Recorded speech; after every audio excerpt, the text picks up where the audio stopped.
my ex-wife, whom I've been estranged for about 4 years, she she has reached out through her cousins that she has stage 4 cancer, and she would like to reconnect with me and my son. Does she have visitation with you? Is the son a kid y'all share together? Yeah, we have one son. Okay. I have primary custody. In fact, she has she does have supervised visitation rights, but she hasn't used that in quite a while. Okay. And in fact, she and I live on the opposite sides of the country. Okay. And all of a sudden, I hear from one of her cousins, whom I still talk to this day, that she's really sick and she would like to reconnect. And then, to be honest, so you don't believe her, do you? You don't believe him. Well, I mean, she said and did a lot of things which made me divorce her. Hold on, forget all that for a second. Right this sec, because here's the deal: if your ex, let me say it this way, if your son's mom is going to be dead in 3 months from what kind of cancer is it? Are they telling you? Pancreatic. Yeah, stage 4 pancreatic cancer. She's got less than 6 months. If she truly has stage 4 pancreatic cancer and she will not be with us anymore after 6 months from now, man, I'm gonna get myself in trouble here. Almost any self-respecting dad would get in a car and drive across the country and let his young son see mom before she dies. The other side of that is, I don't think you believe her. Yeah, I don't. Okay. Yeah, I don't. So just own that. She deceptive? Yeah. Yes. Okay. Does she struggle with substance abuse?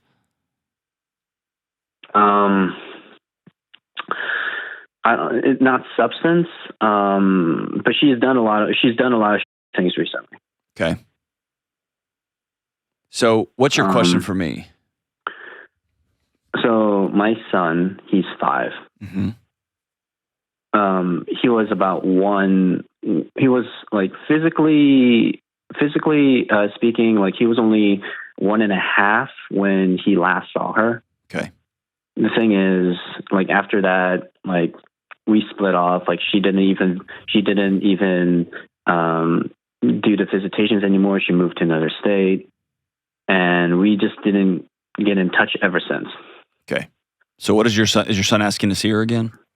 No, my son doesn't even remember her. Okay. He kind of says, there are situations where's my mom? And sure. I'm and I tell her, well, she's away, or yeah. That's the rule. I can't tell him right now she's dead, because that's not true. No, but what you can't tell her is your mom's very, very sick, and she decided to step away, or she needed to step away. But I want to see her. Yeah. She's very, very sick and can't be seen right now. Yeah. That's what we tell a 5-year-old. Yeah. Because, by the way, any mom who doesn't want to see her 5-year-old son is struggling with something, right? Yeah. The thing is, she didn't have any drug or substance the last time I met her. The thing is, we had a very acrimonious split. Where basically, and this is in California, where I got everything. Okay, but listen, this is 5 years ago. 4 years ago. You had a split. You had a split.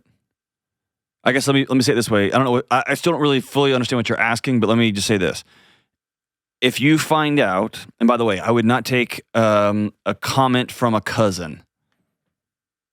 Right? I would, if she wants to reach out.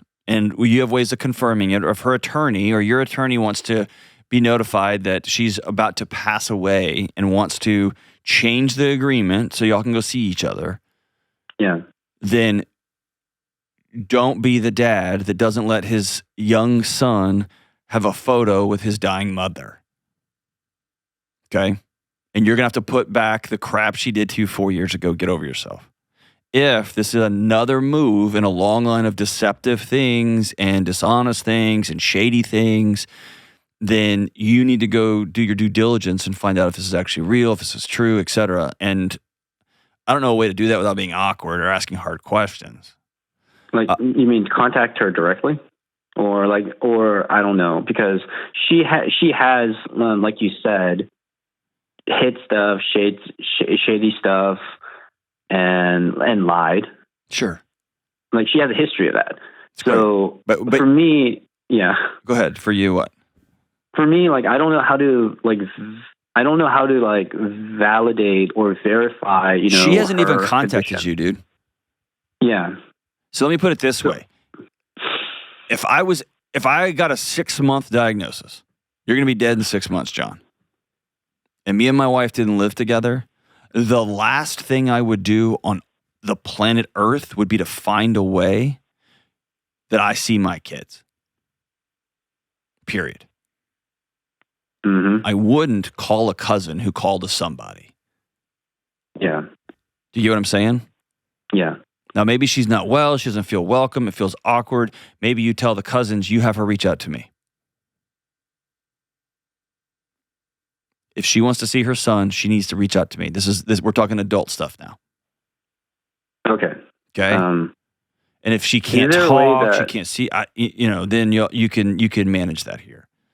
But I'm telling you, you don't want to be on the other side of this thing where I thought she was lying and then she passes away.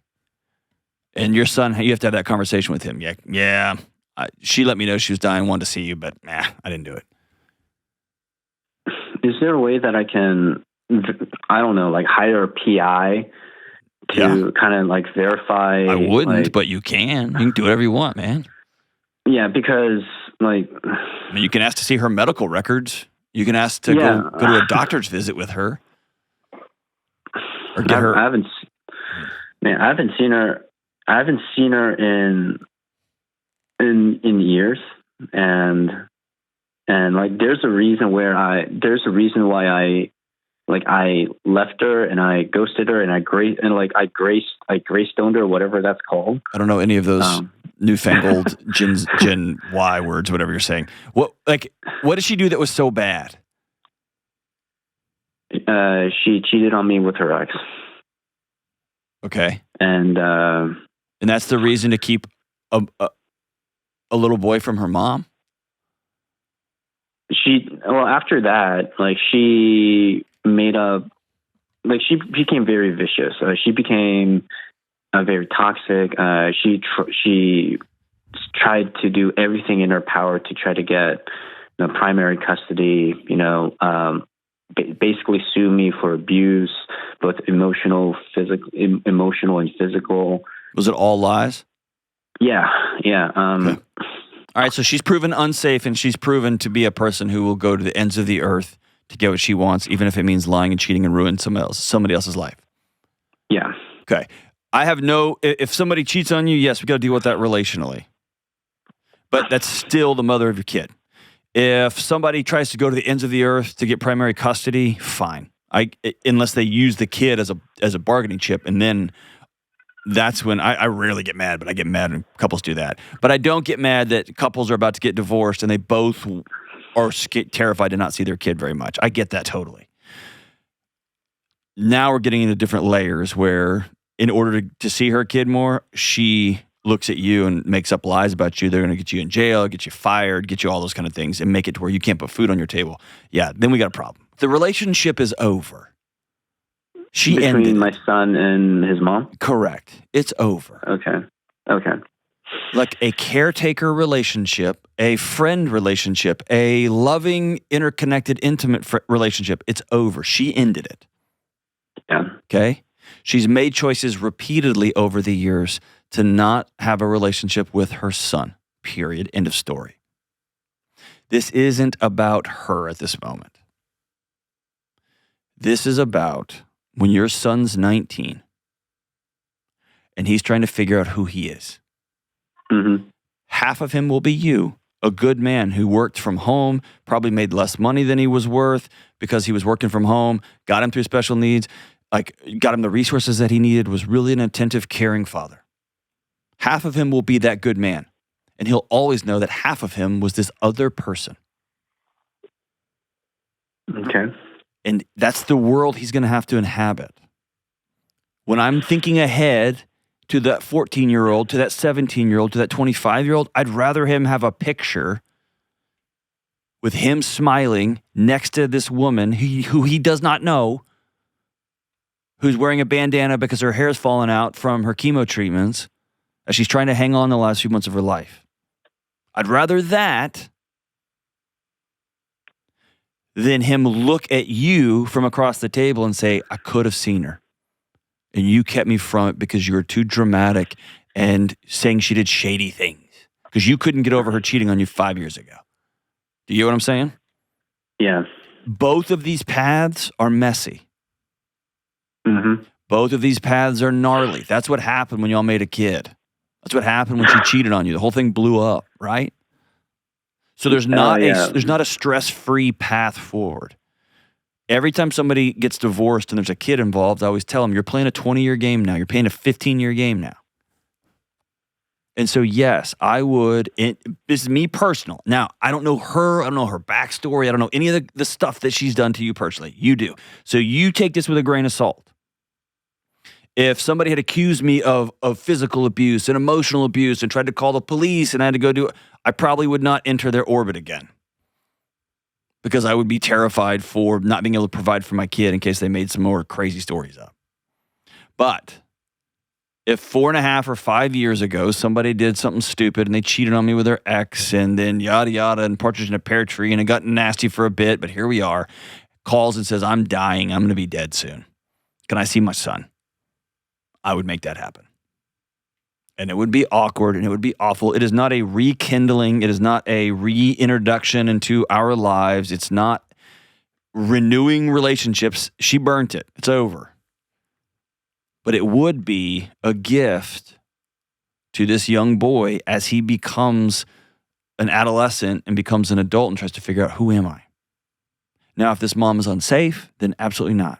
If this mom is unhinged and untethered, and she's willing to go to the ends of the earth to burn you alive, then no, I would not put myself in harm's way that way. So you're going to have to make your decision there. You're a good man. You're a good dad. And that little one's lucky to have you.